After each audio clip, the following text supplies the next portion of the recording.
Hello. Hello again. In the last episode, we talked about gratitude and it went deep. Yeah. Yeah. And the bridge between past experiences and how we can link that up to the present moment and learn. And we decided that we want to continue talking about the subject gratitude because it's such a big... It's a big topic. Yeah. To practice everyday gratitude. Yeah. In a elevating, good, cheerful way. Yeah.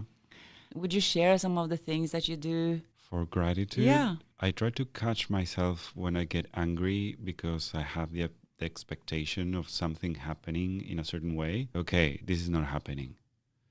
And immediately I try to think, okay, how can I be grateful for this? How can I learn from this? How can I use it?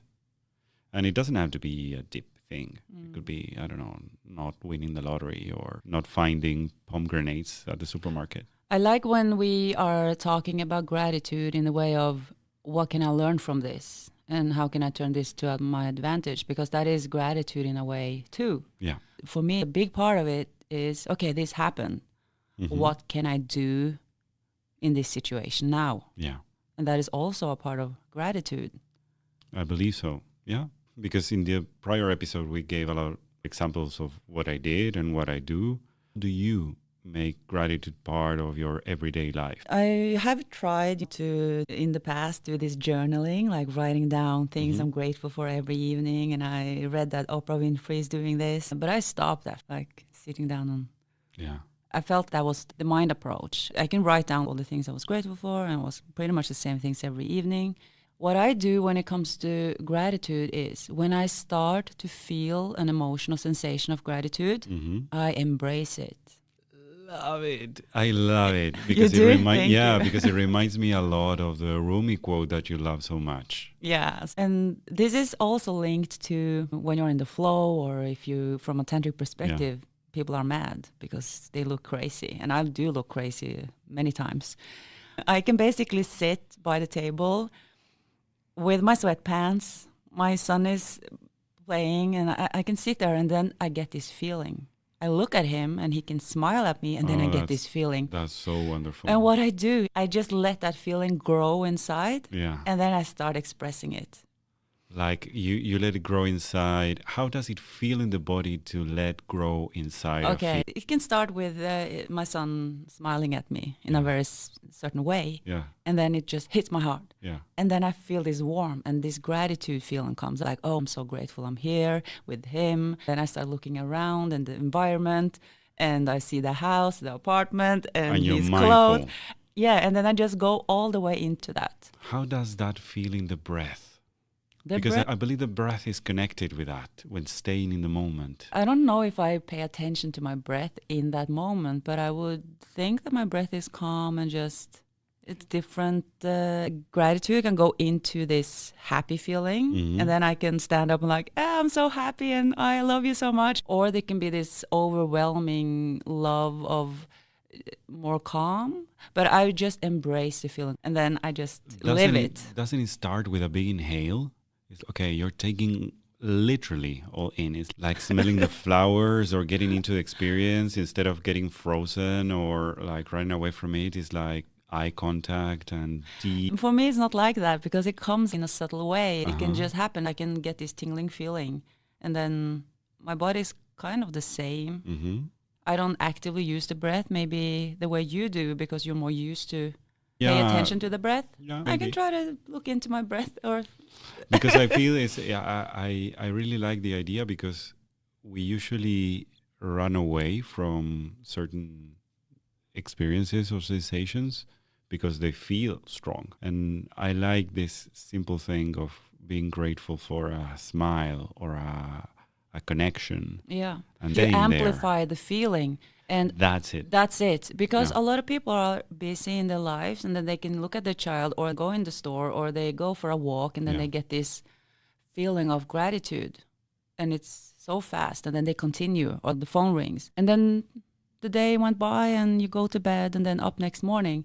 But when you feel connected to what's going on, and you can recognize what's going on, you can amplify the feeling, and then you will get much more out of it. Yeah. I like that also as a practice, because it's like you love whatever arises where it is. Yeah. If you're going to use it as a practice, instead of sitting down and say, okay, I'm going to feel grateful now, and I'm going to write down 3 or 4 or 10 things.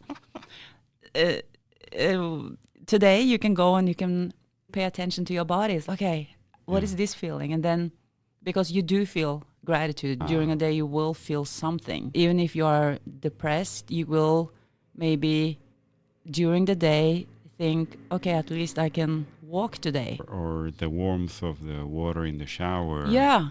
And then you stick to that feeling or that moment, and then you don't let it pass. You just go into that. That expresses very well the difference of doing a practice of gratitude and being grateful. Yeah. It's like staying in the moment, cherishing that, making it the center of the experience. That is a nice way to put it. I really feel is something that most people can relate to, and that is a clear way of bringing gratitude into your life. Because it's there. You just have to pick it. Oh, it's on the way. Okay, I take now, it. Take yeah. it. I will stay with this as Yeah, much as and I can. stay with it and I share it. I think also when you dare to share things, that's why I said I can start expressing myself orally, or I can stand up and move.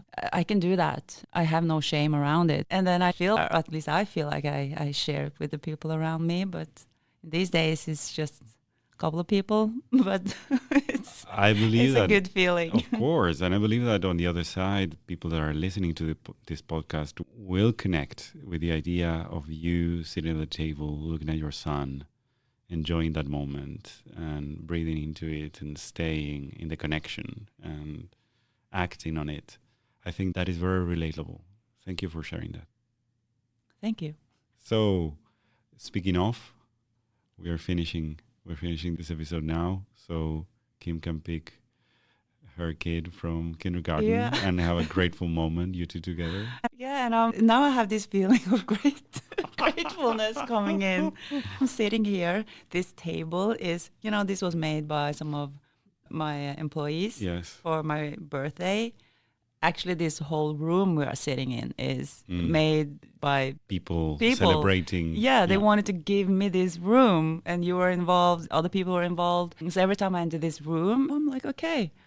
And you see, I'm starting to smile, and then I plant over there. Every time I look at it, I'm like, okay, what should I do with this plant? But it's there. I think is a quality in the voice when you are grateful and happy. You asked me about my breath. My breath started to get deeper. I don't know. But I am getting this gratefulness feeling. I call it gratefulness. It's like coming in. And your eyes is sparkling now? Yeah. Because I'm smiling. Yeah, it's contagious. Your eyes is really like sparkling.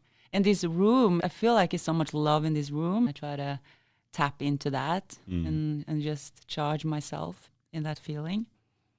Yeah. Every day should have being grateful, not the practice of sitting down and writing, but the meaningful. But dive into the feeling that comes, and then it's like taking a shower. You just feel awesome after. Yeah, refreshed. Yeah. This has been a great day, funny episode. You're smiling. Yeah. This is the way we can practice gratitude. That's awesome. Yeah. Thank you so much for sharing. Thank you.